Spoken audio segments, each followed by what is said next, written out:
فعلي مولاه صدق الله العظيم وصدق رسوله النبي الكريم الأمين ونحن على ذلك لمن الشاهدين والشاكرين والحمد لله رب العالمين. دروشی پڑھ لیجیے. اللهم صل على محمد وعلى آل محمد كما صليت على إبراهيم وعلى آل إبراهيم إنك حميد مجيد.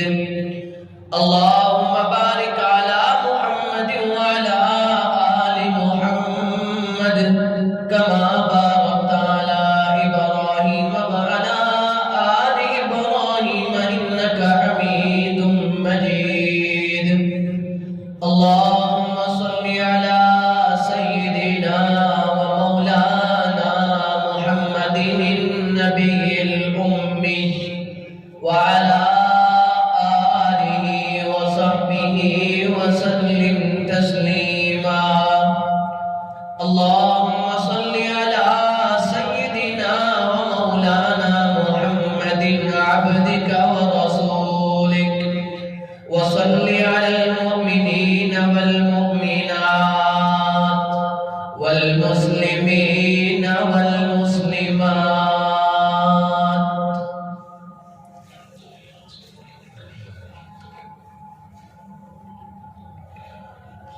واجب الاحترام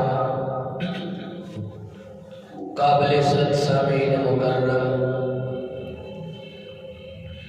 رجب المرجب کا مہینہ چل رہا ہے.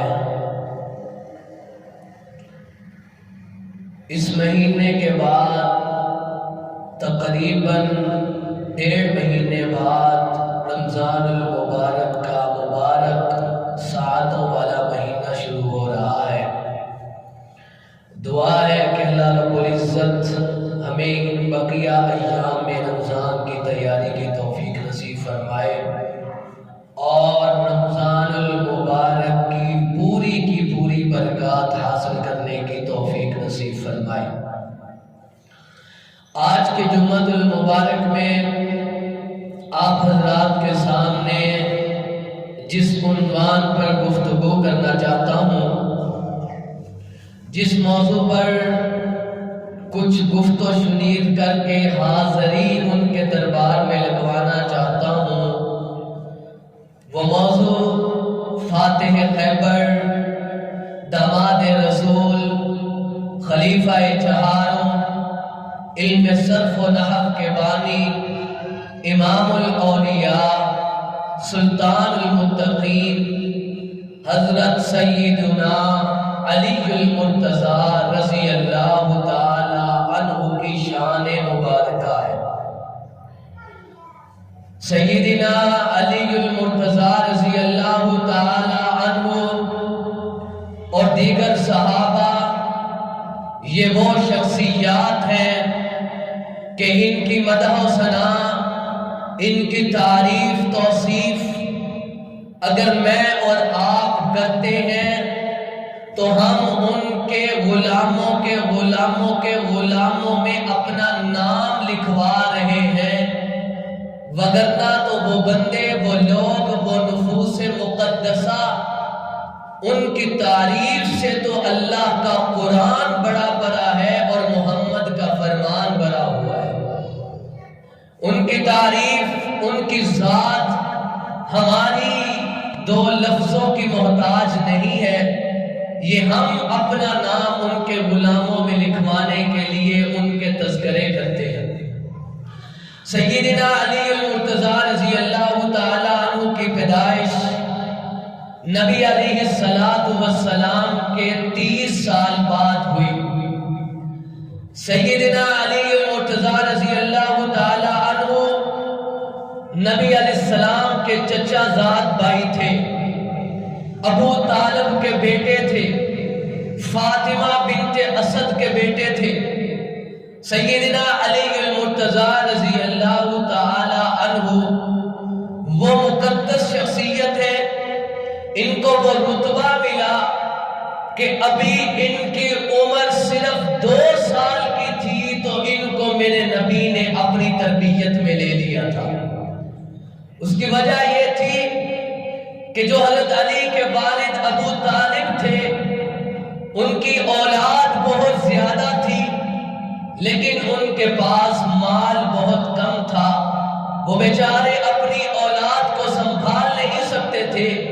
نبی علیہ السلام نے اپنے چچا سے فرمایا کہ اے میرے چچا، آپ اپنے بیٹے علی کو میرے ہاں بھیج دیجئے، میں علی کی پرورش کروں گا، میں علی کی تربیت کروں گا، میں علی کے کھانے پینے ہر چیز کا انتظام کروں گا۔ اسی وجہ سے پھر ابو طالب نے اپنے بیٹے علی کو 2 سال کی عمر میں نبی کے پاس بھیجا، اور نبی کے اس دنیا سے پردہ فرمانے تک علی میرے نبی کی تربیت میں ہی رہے گی۔ تو یہ علی رضی اللہ تعالی عنہ کی شان تھی کہ وہ صرف 2 سال کی عمر میں نبی کے ساتھ آئے اور پھر مرتے وقت تک نبی کے ساتھ رہے۔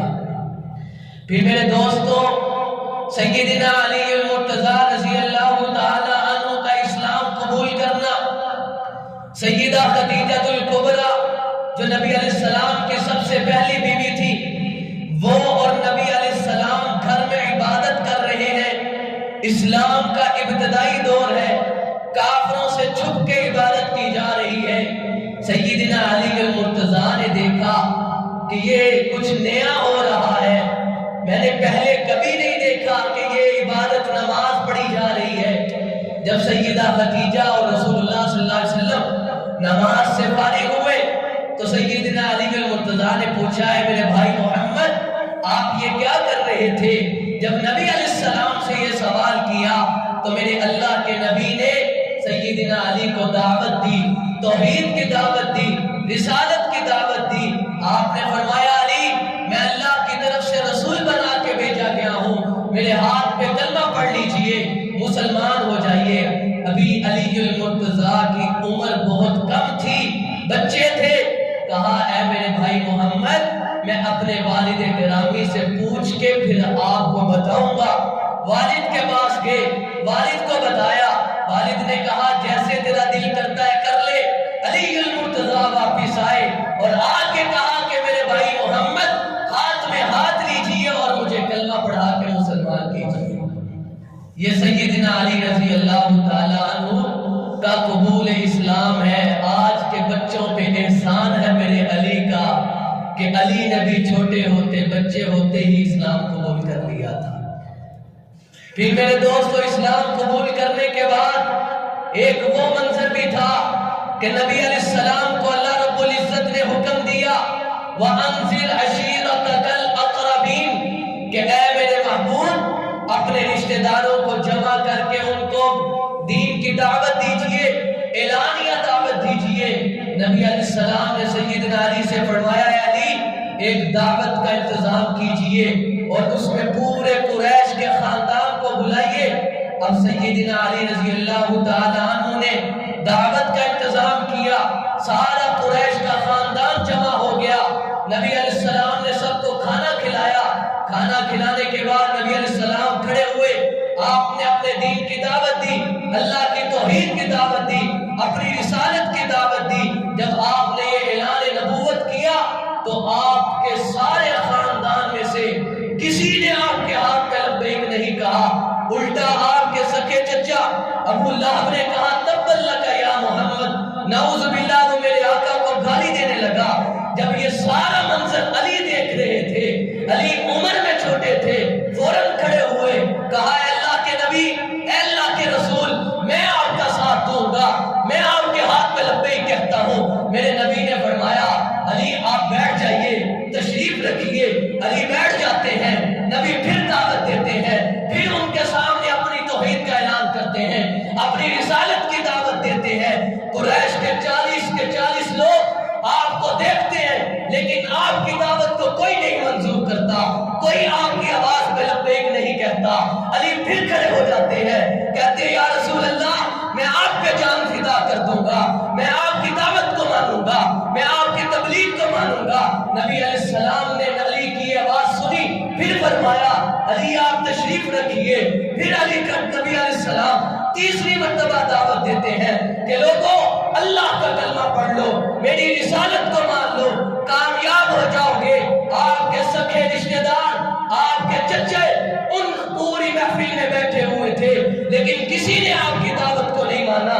جب تیسری مرتبہ بھی کوئی نہیں بولا, علی پھر کھڑے ہو جاتے ہیں, کھڑے ہو کے کہتے ہیں یا رسول اللہ میں آپ کے ہاتھ پہ لبیک کہتا ہوں, آپ کی دعوت کو مانوں گا, آپ کی رسالت کو مانوں گا. میرے نبی فوراً کہتے ہیں علی آپ تشریف رکھیے. علی بتانا یہ چاہتے تھے یا رسول اللہ میں جسم میں کمزور ہوں, میری ٹانگیں کمزور ہیں, میری آنکھوں میں بیماری ہے, لیکن علی اتنی چھوٹی عمر میں ایمان میں بڑا مضبوط ہے. یہ تھی میرے علی کی شان میرے دوستو, کہ جب آپ کے خاندان میں سے 40 افراد آپ کی دعوت پر لبیک نہیں کہہ رہے تھے, تو اس وقت جس نے آپ کی آواز میں لبیک کہا تھا وہ میرا علی تھا. پھر میرے دوستو علی رضی اللہ تعالی عنہ اپنی عمر رسول اللہ کے سائے عاطفت میں عمر گزارتے گئے, جوان ہو گئے. اب وہ موقع بھی آیا. کون سا موقع؟ جس موقع کی میرے دوستو دنیا کے اندر صرف 2 بندوں کو فضیلت حاصل ہوئی, اس کے علاوہ کسی کو حاصل نہیں.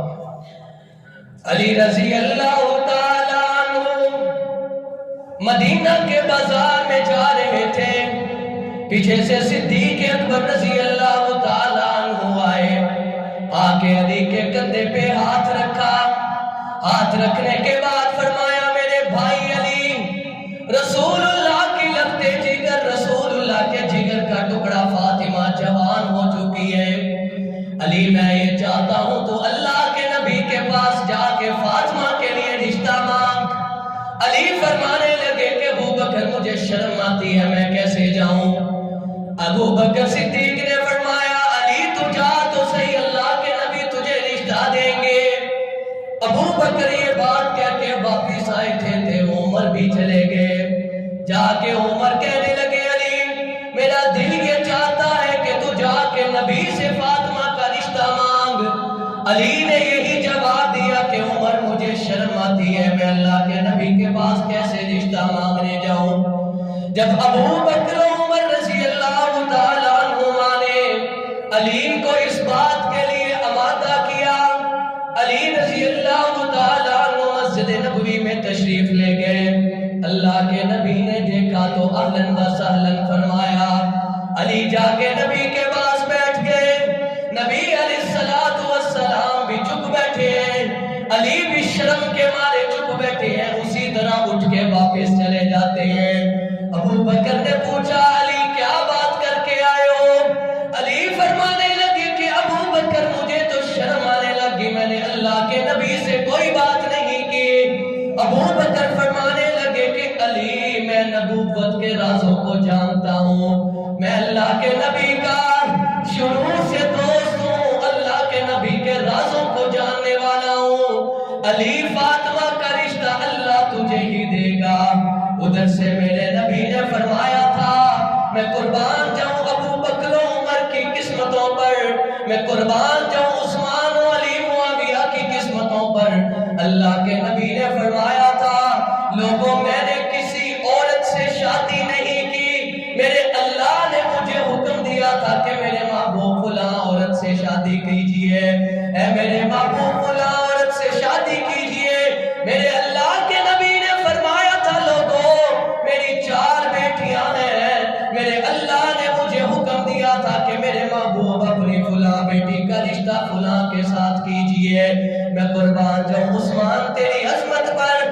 اللہ کے نبی نے اپنی 2 بیٹیاں یک کے بعد دیگرے عثمان کے نکاح میں دی.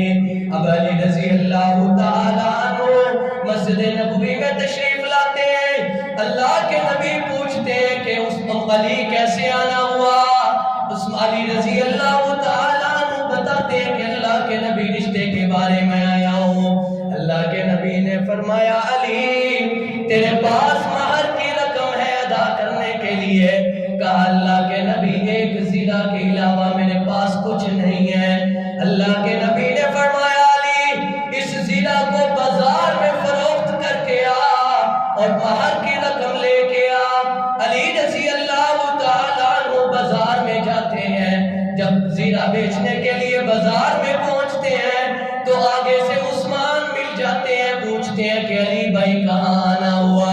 علی بتاتے ہیں کہ میرے عثمان بھائی، میں اللہ کے نبی کی فاطمہ کے ساتھ شادی کرنے لگا ہوں، یہ زیرہ بیچ کے مہر کی رقم ادا کروں گا۔ عثمان پوچھتے ہیں کہ علی کتنے کی زیرہ بیچو گے؟ تو علی رضی اللہ تعالیٰ عنہ فرماتے ہیں کہ عثمان 400 درہم کی زیرہ بیچوں گا۔ عثمان غنی 400 درہم نکالتے ہیں، علی کے ہاتھ میں پکڑاتے ہیں، زیرہ پکڑ لیتے ہیں۔ 400 درہم پکڑانے کے بعد وہ زیرہ علی کو واپس کر دیتے ہیں اور فرماتے ہیں کہ علی جا، یہ رقم بھی لے جا اور یہ زیرہ بھی میری طرف سے تجھے تحفہ ہے۔ اس حدیث میں ہمیں وہ بتلا دیا کہ آج کے کچھ کالے کہتے ہیں کہ علی اور ابو بکر و عمر و عثمان کے درمیان نفرتیں تھیں، نعوذ باللہ، جبکہ رب کا قرآن اور نبی کا فرمان کہتا ہے کہ ان کے درمیان محبتیں تھیں، نفرتیں نہیں تھیں۔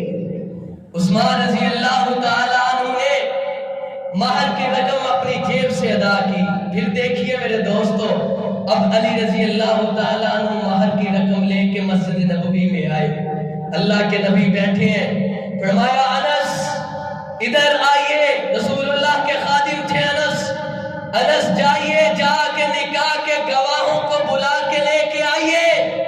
یا رسول اللہ نکاح کے گواہ کون ہوں گے؟ اللہ کے نبی نے فرمایا انس جا ابو بکر و عمر کو بلا کے لے کے آ، شادی علی کی ہوگی، خرچہ غنی کا ہوگا اور گواہ ابو بکر و عمر ہوں گے۔ پھر میرے دوستو، نبی علیہ السلام نے علی المرتضیٰ رضی اللہ تعالیٰ عنہ کی شادی کی، اپنی سب سے زیادہ چہیتی بیٹی، اپنے لخت جگر، جن کے بارے میں فرمایا لوگوں فاطمہ تو بضعۃ منی، فاطمہ میرے جگر کا ٹکڑا ہے، جس نے میری فاطمہ کو تکلیف پہنچائی اس نے مجھے تکلیف پہنچائی۔ اپنی اس پیاری لخت جگر کی شادی علی المرتضیٰ سے کی اور شرف داماد، رسول اللہ کے داماد ہونے کا شرف سیدنا علی کو حاصل ہو گیا۔ پھر میرے دوستو، شادی کے بعد رسول اللہ صلی اللہ علیہ وسلم کی زندگی کے اہم امور میں سے غزوات تھے، اسلام کی جنگیں تھیں جو آپ نے کافروں سے لڑی۔ سیدنا علی المرتضیٰ نے نبی علیہ السلام کے دور میں ہر جنگ میں حصہ لیا سوائے غزوہ تبوک کے، اس میں بھی میرے نبی نے فرمایا تھا کہ علی آپ مدینہ میں رہیے، آپ نے جنگ میں نہیں جانا۔ اس کے علاوہ علی المرتضیٰ نے ہر جنگ میں حصہ لیا اور حصہ لے کر کافروں کے پرخچے اڑا کے میرے نبی سے داد شجاعت موصول کی تھی۔ پھر میرے دوستو، آپ وہ خیبر کا قلعہ دیکھیں کہ جو قلعہ 40 لوگوں سے فتح نہیں ہو رہا تھا، میرے علی نے اکیلے اکھاڑ کے پھینک دیا تھا۔ یہ میرے علی کی شان تھی میرے دوستو۔ علی عظمتوں کا پاسبان تھا، علی ہدایتوں کا مینارہ تھا، علی حق کا امام تھا، علی صحابہ کا پیارا تھا، میرے نبی کا داماد تھا اور ایمان والوں کے لیے معیار ایمان تھا۔ پھر میرے دوستو، جب ہجرت ہوئی، مختصر کر رہا ہوں، جب ہجرت ہوئی، ہجرت کی وہ کتنی خطرات والی رات تھی کہ جب نبی علیہ السلام نے علی رضی اللہ تعالیٰ عنہ کو اپنے بستر پر سلایا اور خود صدیق کو لے کے چلے گئے۔ کسی نے کیا خوبصورت کہا تھا کہ صدیق، ایک دوست صدیق نبوت کو کندھوں پہ اٹھا کے راستے کے دشمنوں کو مارتا گیا اور دوسرا دوست بستر پر سو کے مکہ کے کافروں کو مارتا گیا۔ علی المرتضیٰ رضی اللہ تعالیٰ عنہ اس بستر پر خوف و خطر تلواروں کے سائے میں سوئے اور نبی علیہ السلام کی دی ہوئی امانتوں کو واپس کر کے جب مدینہ المنورہ میں پہنچے، پھر آگے کیا ہوا؟ نبی علیہ السلام جب مدینہ المنورہ میں پہنچے تو اللہ کے نبی نے سارے صحابہ کو آپس میں بھائی بھائی بنا دیا۔ کچھ مہاجرین جو مکہ سے مدینہ کی طرف ہجرت کر کے گئے، اور دوسرے انصار صحابہ جو شروع سے مدینہ میں رہتے تھے، اللہ کے نبی نے ایک مہاجر اور ایک انصار کو بھائی بھائی بنایا۔ اللہ کے نبی نے سارے صحابہ کو آپس میں بھائی بھائی بنا دیا۔ علی سائڈ پہ کھڑے ہیں، دیکھ رہے ہیں۔ اللہ کے نبی نے علی کو کسی کا بھائی نہیں بنایا، کسی انصاری صحابی کا بھائی نہیں بنایا۔ علی پریشان ہوئے، غم زدہ ہوئے۔ اللہ کے نبی نے جب علی کو دیکھا تو فرمایا، اے علی تو پریشان کیوں ہوتا ہے، تو غمگین کیوں ہوتا ہے؟ انت اخی فی الدنیا والآخرہ۔ اے علی میں نے ان صحابہ کو آپس میں بھائی بھائی بنایا، اے علی تو اس دنیا میں مجھ محمد کا بھائی ہے، کل قیامت میں بھی میرا بھائی ہوگا۔ یہ علی رضی اللہ تعالیٰ عنہ کی شان ہے میرے دوستو، کہ نبی علیہ السلام نے فرمایا، علی تو اس دنیا میں بھی میرا بھائی ہے، کل قیامت میں بھی میرا بھائی ہوگا۔ پھر میرے دوستو، سیدنا علی المرتضیٰ رضی اللہ تعالیٰ عنہ جس خانوادے سے تعلق رکھتے تھے، جس خاندان سے تعلق رکھتے تھے، وہ خاندان ہر میدان میں اعلیٰ تھا، ہر کردار میں اعلیٰ تھا، ہر اخلاق اور معیار میں اعلیٰ تھا۔ سخاوتوں کا باب لے لیجئے، سیدنا علی المرتضیٰ رضی اللہ تعالیٰ عنہ کی سخاوت بھی بہت اعلیٰ تھی۔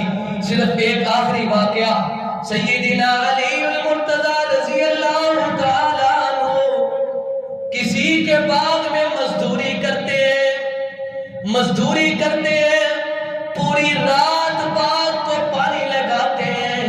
پانی لگانے کے بعد باغ کے مالک نے آپ کو تھوڑی سی آمدنی دی۔ سیدنا علی المرتضیٰ رضی اللہ تعالیٰ عنہ وہ چیزیں لے کے گھر پہنچے، گھر پہنچ کے ان چیزوں کو پکانے لگے۔ جب ساری چیزیں پک گئی، دسترخوان سج گیا، علی المرتضیٰ رضی اللہ تعالیٰ عنہ کھانے لگے تھے کہ ادھر سے دروازے پہ دستک ہوئی۔ علی نے جا کے دیکھا تو کسی نے آ کے کہا کہ علی میں مسکین ہوں، میں نے کچھ کھایا پیا نہیں ہے، علی مجھے کھانے کے لیے کچھ دیجیے۔ علی المرتضیٰ نے وہ ساری چیزیں اٹھا کے اس مسکین کو دے دی، خود بھوکے رہ لیے۔ علی المرتضیٰ اگلی رات پھر کسی کے باغ میں مزدوری کرنے گئے، پھر صبح آ کے کھانا پکایا، کھانا پکا کے کھانے لگے تو پھر دروازہ کھٹک گیا۔ جا کے دیکھا تو کوئی یتیم تھا، کہنے لگا، او علی سخاوتوں کے بادشاہ، میں نے تیرا دروازہ اس لیے کھٹکایا ہے کہ اس دروازے سے کوئی خالی جھولی نہیں جاتا۔ علی میں 3 دنوں سے بھوکا ہوں، میں نے کھایا کچھ نہیں ہے، علی مجھے کھانے کے لیے کچھ دیجیے۔ دنیا کے لوگوں، علی نے وہ سارا پکا پکایا کھانا اٹھا کے اس یتیم کو دے دیا۔ دوسرا دن خود بھی بھوکا پیاسا نکالا۔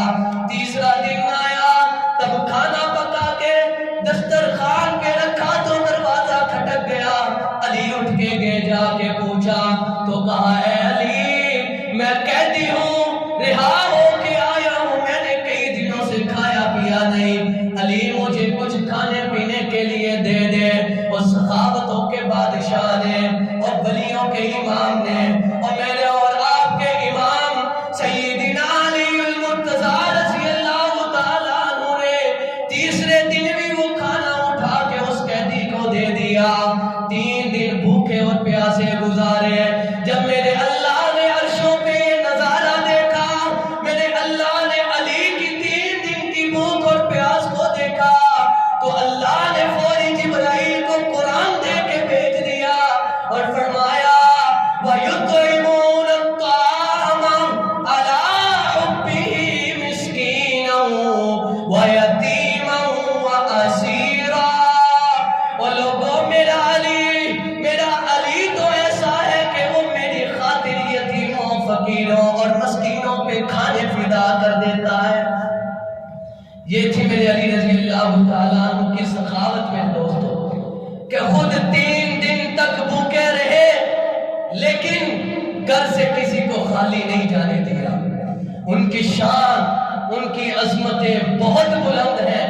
جس طرح میں نے شروع میں کہا کہ ہم اصحاب رسول، اہل بیت رسول، ان کی مدح و ثنا کر کے صرف ان کے غلاموں میں اپنا نام لکھوانا چاہتے ہیں، وگرنہ وہ شخصیات تو وہ ہیں کہ قرآن اور نبی کا فرمان ان کی مدح میں بھرا پڑا ہے۔ اور نبی علیہ السلام نے فرمایا تھا، علی تیرے بارے میں دو گروپ بنیں گے، اے علی وہ دونوں گروپ جہنم میں جائیں گے۔ علی ایک ایسا گروپ ہوگا جو تجھے خدا بنا دے گا، تجھے مشکل کشا کہے گا، تجھے میرے نبی سے بڑھ کے بنا دے گا، تجھے معصوم کہے گا۔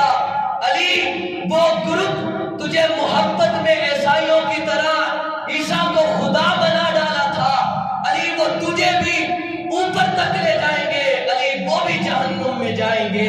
اور دوسرا گروپ علی تیرے بارے میں وہ بنے گا کہ جو نعوذ باللہ تجھ پہ بھونکے گا، بکواس کرے گا، علی تیری گستاخی کرے گا، علی وہ بھی جہنم میں جائے گا۔ دونوں گروپ جہنم میں جائیں گے۔ اگر کوئی بچے گا تو وہ سنی بچے گا۔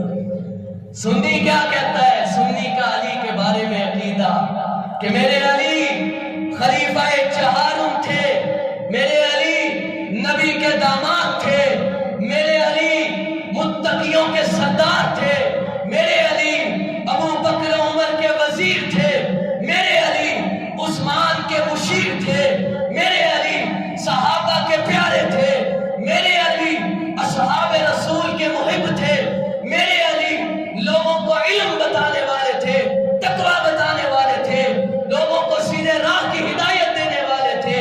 اسی لیے تو کسی نے کہا تھا، کر کے تجھے میں یاد علی رکھتا ہوں دل شاد علی، کر کے تجھے میں یاد علی رکھتا ہوں دل شاد علی۔ اے خلد کی جو سردار بنی، جنت کی جو سردار بنی، وہ ہے تیری اولاد علی، حق تیری گفتار علی، سچ تیری بات علی، اور تیرے دوست ہیں زندہ باد علی، تیرے دشمن ہیں مرد آباد علی۔ اللہ رب العزت ہمیں اصحاب رسول و اہل بیت رسول صلی اللہ علیہ وسلم کی سچی محبت نصیب فرمائے، ان کے سیرت و کردار پہ عمل کرنے کی توفیق نصیب فرمائے۔ وما علینا الا البلاغ۔